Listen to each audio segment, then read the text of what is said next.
Ladies and gentlemen, boys and girls, hello, I'm Dr. Julian Northbrook from doingenglish.com. Today I want to talk a little bit about using sitcoms and, well, other TV shows as well as English learning materials. Now, I have done a video about this before, which talked about using shows like How I Met Your Mother or Emily in Paris or Friends, which I'm going to talk a little bit about today. And about the hyper-reality, the Disneylandization of the language that they use and how you've got to be careful not to replicate that. I won't bother to go over that again, but I can't talk. Let's try that again. But what I will do is I will put a link in the description to that video should you want to watch it. But anyway, where I'm coming from this. So last week I was feeling a little bit under the weather. Nothing too bad, and I'm better now. I was just feeling a little bit crappy, and so I took a few days off and basically just led around in bed, feeling sorry for myself and recovering. And whilst I was doing that, I was binge watching the all-time favourite, Friends. Now, I think everybody has seen Friends. It's one of those shows that is pretty bloody hard to miss. You cannot get away with it.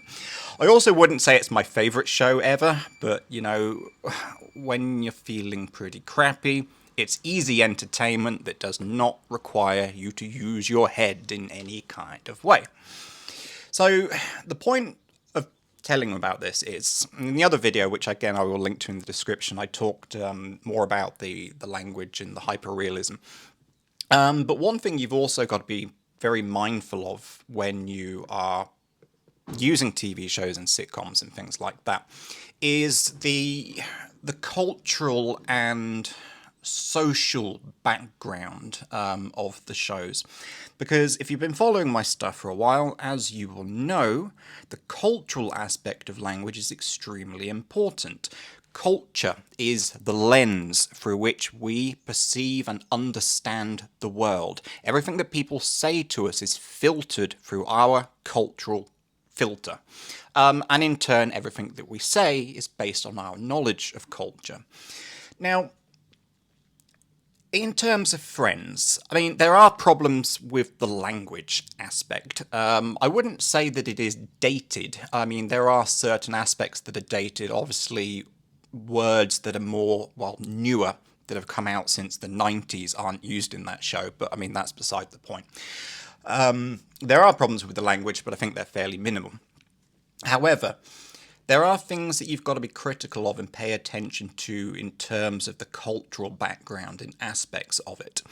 Now, I could come up with quite a few examples of this, and I'll probably make more videos about this. But for now, I'm just going to discuss one point because I think it's quite an important one, and it really dictates, especially in this age, because it is a big, very controversial issue, is the concept of gender, and in particular, when it comes to male-female relationships. This is something that, when I was rewatching it last week, kind of struck me as quite surprising. Now, for background here, I think it struck me as slightly surprising because the vast majority of my friends are female. I have male friends, of course I do, but my best friends are female, and that's never been an issue. At all. Not for me, not for my friends. And I think for most people in this day and age, 2025, that's quite a normal thing. I think we think less and less about whether somebody is male or female at this time. I mean, if you disagree with me, tell me. It's certainly going to be different in different countries, different places, different cultures. But the point is in Friends, at no point that I noticed or could find or can remember, so if you find one and can prove me wrong, tell me, but at no point in the show do you really see men and women going out, socialising one-on-one together and doing things without it being considered a date or some kind of romantic situation. There are exceptions. The 6 friends of the Friends group in particular, they are things change as the seasons progress, but certainly in the beginning, they are just friends. And yeah, so we do have that. However, you very rarely, if ever, see a boy and a girl from that group go out and do something by themselves. It's always a group. There is another example in very, very early in the series when Rachel starts a new job and has a co-worker called Mark, and they become friends, and they go out for lunch and things together as a co-worker friendship kind of thing. However, even then, it's the people around them who cannot deal with that, and it becomes a big commentary throughout that whole season. With Ross being super jealous because she's got this male friend with whom she goes out with to have lunch or to go shopping, and he hates it and he doesn't like it. Other members of the friends group are kind of quite critical of it, and it's like, are you sure he's not hitting on you, and things like that. And Rachel was adamant that no, he's not, and well, it actually turns out in the end that he totally was doing what I can't remember which character it was, it might have been Phoebe who criticised her, saying he's just trying to make friends with you so that he can get in there and take you on a date and turn it into a romantic thing, and that turned out to be what was happening.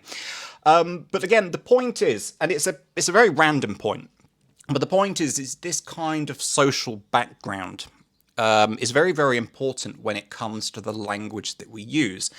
Because I think a lot of the things that you see being said in the show, whilst linguistically perfectly fine, I think in many cultures now are far less socially accepted. I think times have changed quite a bit. So the important thing is when using things like this as language learning materials is you've got to be critical of the language being used, of course, but you've also got to be critical of the social background, of the culture that's being presented to you. Is it dated? Is it based on ideas and ways of thinking that are not really, I don't want to use the word appropriate because everything is appropriate somewhere, but aren't really the norm anymore? Is it hyper-real? Is it exaggerated? Is this how people actually use language in life? So really the point I'm trying to make here, and I could have just summarized this whole thing very, very simply, is that when using TV shows and sitcoms as language learning materials, be critical. Use your brain. Don't just look at and listen to everything blindly and accept it. Use your critical thinking skills and ask yourself, yes or no, is this a good thing to say or a bad thing to say? What kind of situations would I say this in? And is it culturally appropriate to the settings where I use it? Right. That is all I've got to say for this video. As always, you can and should sign up for my free daily email tips. And you can do that by going over to doingenglish.com. And there's a form right there on the front page. And all you got to do is shove your email address in there, sign up, and you will be added to the list, and you will get my daily email tips as and when I send them, which is most days, but not every day. Cheers and goodbye.